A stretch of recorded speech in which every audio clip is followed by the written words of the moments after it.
Transition min bɛ ka Mali gouverner u ka kow daminɛ na CEDEAO critiqueli la, u ka kow daminɛ na ONU critiqueli la, u ka kow daminɛ na ka groupement dénoncer minnu kun bɛ an ka jamana occuper militairement ka bibi na o bɛɛ banna u accusation u yɛrɛ damaw de bɛ ka bɔ ni ɲɔgɔn ye. Ni ye Mali histoire yɛrɛ jateminɛ i b'a ye k'a fɔ politiquement maa fila ye jamana in mara k'a bi kunu fo bi, militaires ani politiciens. Nga maa tɛ yen n'i bɛ se k'i bolo ɲɛsin a ka ko kɛlenw ma ko maliyɛnw bɛ ka bɔ nɔgɔ la, ko maliyɛnw bɔra nɔgɔ la n'a ka baaraw n'a ka walew ye. O kɔfɛ ni fanga bɛ groupement wɛrɛ la jamana kɔnɔ o ye diinɛ ɲɛmɔgɔw ye, baw politiciens très souvent u ye ko caman tɛmɛ n'olu ka bolo ye, olu ka kumaw kun bɛ lamɛn. Militaire fanga ou politicien fanga an nana jate kelen de mina fanga fila bɛɛ la. A fila bɛɛ corruption kɛ ka se a dan na, a fila bɛɛ jamana janfa ka se a dan na, a fila bɛɛ yurugu kɛ cogoya bɛɛ la k'u balimaw favoriser, k'u jɛɲɔgɔnw favoriser, k'u teriw favoriser ka ɲina population kɔ. Mali bi degere min na i b'a ye k'a fɔ bɛɛ bɛ fanga nɔfɛ, ka bɛɛ ka fanga nɔfɛ la i b'a ye k'a fɔ fɛn dɔw dogolen don a bɛɛ kɔfɛ. A bɛɛ bi ka vidéomaniw financer, a bɛɛ bi ka média dɔw financer, a bɛɛ bi ka maa dɔw financer minnu yɛrɛ wele ko panafricain ka u bɛ yan de ka u tɔgɔ duman fɔ. Parce que n'i ma se ka tɔgɔ duman sɔrɔ ni baara ye f'i k'a ɲini ni galon sira ye n'o ye ka maa dɔw financer u ka to k'i tɔgɔ duman fɔ. A militaire a n'a politicien an ɲɛ b'a la k'a fɔ u yɛrɛ damaw bi ɲɔgɔn na nin waati in na, u yɛrɛ damaw bi ka kɛlɛ, baw bɛɛ bi fanga nɔfɛ, bɛɛ bi fɛ ka ye cogoya dɔ la ale de ka se ka fanga sɔrɔ. O maa minnu n'u b'u financer olu bɛ yan de k'a fɔ k'u ka taama cogow ka ɲi, k'u bi fini don cogo min na ka ɲi, k'u bɛ taa mais baara jɔlen si tɛ ka yira maliyɛnw na hali bi min b'a yira k'a fɔ k'u nɔ a bi ka ye, min b'a yira k'a fɔ k'u ye fɛn kɛ fɛn min ni jamana jigi kan ka d'a kan. Donc n'a ma ɲɛ k'a fɔ ko nin catégorie fila bɛɛ u ma se ka jamana mara, u ma se ka jamana la avancer, diinɛ ɲɛmɔgɔw n'a ma ɲɛ k'a fɔ ko danaya bɔr'u kan, o b'a yira k'a fɔ ko maliyɛn ɲuman a kan ka taa ɲini dugumamɔgɔw de la. Est-ce que a ma se waati ye an ka bɔ? Est-ce que a ma se waati ye fanga ka ŋaniya ni diplômés dɔrɔn de ye, fanga ka ŋaniya ni marifatigiw dɔrɔn de ye, an ka bɔ kɔnɔna na ka taa maliyɛn ɲumanw ɲini yɔrɔ wɛrɛw la minnu n'u tɛ jamana janfa. N'i ye Mali jateminɛ bi in na MINUSMA taara, Takuba taara, i b'a ye k'a fɔ a tɔ ye maliyɛnw gansan de. An ye olu bɛɛ dénoncer ORTM na, an y'u bɛɛ dénoncer i b'a ye k'a fɔ réseaux sociaux kan, an y'u bɛɛ dénoncer hali ONU ka plateau kan,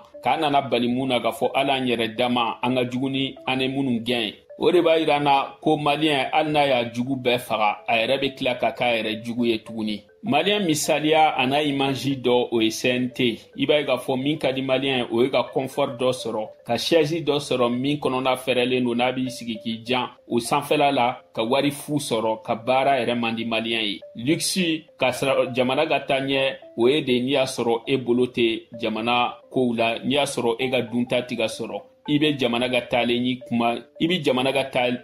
kuma caya, nka ni min bolo donna la i b'a ye o bɛ ɲina jamana kɔ ka miira yɛrɛ poche kɔnɔna la. Mali dirigeant, politicien ana militaire i k'a f'u ɲɛna u ka san nati, o ka wusa i k'a f'u ɲɛna u ka jamana développer. N'i ye jateminɛ an ka ministriw ka sara kan, bɛɛ b'a dɔn k'a fɔ ko sara ninnu ka ca ka se degré min ma. Fantan jamana kɔnɔ hali waritigi jamana baw, jamana développelen baw ka présidents n'u ka ministriw ka sara tɛ se nin degré ma. K'anw taw ka sara sera degré min ma i b'a ye k'a fɔ sara tɛ, suɲɛni do, corruption na sira wɛrɛ do ka a masquer k'a légaliser. Nka minnu b'a dénoncer hali ne min yɛrɛ bi ka kuma n'i nana fanga la ka ba i b'i ɲina nin bɛɛ kɔ, i t'i fɛ nin ka kɛlɛ bilen, corruption i t'i fɛ a ka kɛlɛ bilen, gouvernement ka sara i t'i fɛ fɛn ka bɔ a la bilen, ka yan'e ka na e de kun bi k'a dénoncer. An ka militaires ye san fila in kɛ ka marifaw ni kɛlɛkɛminaw promotion kɛ, k'an nana ye k'a fɔ hali bi Mali territoire la population dɔw bɛ yen minnu hali u ka balo sɔrɔ a dɛsɛlen don ka se u ma, ka taa sɛnɛ kɛ k'u ka balo sɛnɛ a dɛsɛlen don bi ka sababu kɛ insécurité sababu ye. An sera ka kɛlɛkɛminaw sa, ka kɛlɛkɛmina minnu b'a to fantanya bɛ kɛlɛ an t'olu dɔn, kɛlɛkɛmina minnu b'a to jamana bɛ développer an t'olu dɔn, kɛlɛkɛmina minnu b'a to an bɛ se an yɛrɛ kɔrɔ k'an ka sɛnɛfɛnw développer an t'olu dɔn. Hali énergie an ye corruption k'a bɛɛ la ka maliyɛnw bila dibi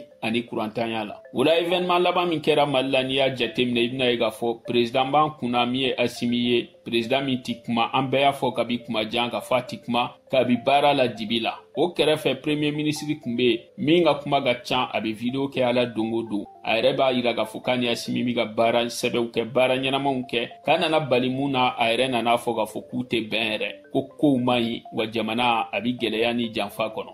yɛrɛ tilara ka na yira na k'a fɔ a kun bɛ ka simi fasada min kɛ o si tɛ tiɲɛ ye ko wɛrɛ b'a jukɔrɔ. Nin de b'a yira na k'a fɔ maliyɛn minnu bɛ présenter i n'a fɔ sauveur kuma caman olu de ye jamana janfabaga ye. Nin de b'a yira na k'a fɔ k'an ye Faransi gɛn k'an ɲinana k'an yɛrɛ jogow k'olu yɛlɛma ko an jogojugu minnu b'an na k'olu gɛn Faransi nɔfɛ. O la ni Asimi bɛ fɛ ka Mali jugu ye a ka dungare bila yɛrɛ kɔrɔ n'a ye min ye o don. Ni Choguel bɛ fɛ ka Mali jugu ye a ka dungare bila yɛrɛ kɔrɔ n'a ye min ye o don. Ni 5 colonel bɛ fɛ ka Mali jugu ye a ka dungare bila yɛrɛ kɔrɔ n'a ye min ye o don. Ni transition yɛrɛ fana bɛ fɛ ka Mali jugu ye a ka dungare bila a yɛrɛ kɔrɔ n'a ye min ye o don. Ni CNT bɛ fɛ ka Mali jugu ye a ka yɛrɛ la ye dungare la. Ni politiciens bɛ fɛ ka Mali jugu ye u ka dungare bila u yɛrɛ kɔrɔ n'u ye min ye o don. Mali polisi ani a fɛn fɛn bɛ corruption soutenir a fɛn fɛn bɛ dɔ sara walasa a mako ka ɲɛ illégalement a bɛɛ Mali jugu ye. Maliyɛn bɛɛ k'o bila hakili la. O la Mali kɔnɔ panafricain tɛ yen chèque signé ka di o panafricains de bɛ yen. Dɔ di an k'i tɔgɔ duman fɔ o panafricains de bɛ yen. Intérêt ɲini o panafricains de bɛ yen ka jamana ka nafa ni jamana ka intérêt. Hali panafricain dɔ tɛ ko an girinna ka bɔ CEDEAO la dɔrɔn ka sɔrɔ an ma objectif kelen fɔ. O yɔrɔ la an b'an yɛrɛ ɲininka an bɛ ka bɔ CEDEAO la walasa an ka se ka to fanga de la ou an bɛ ka bɔ CEDEAO la walasa an ka intérêt wɛrɛ de b'a la population ye.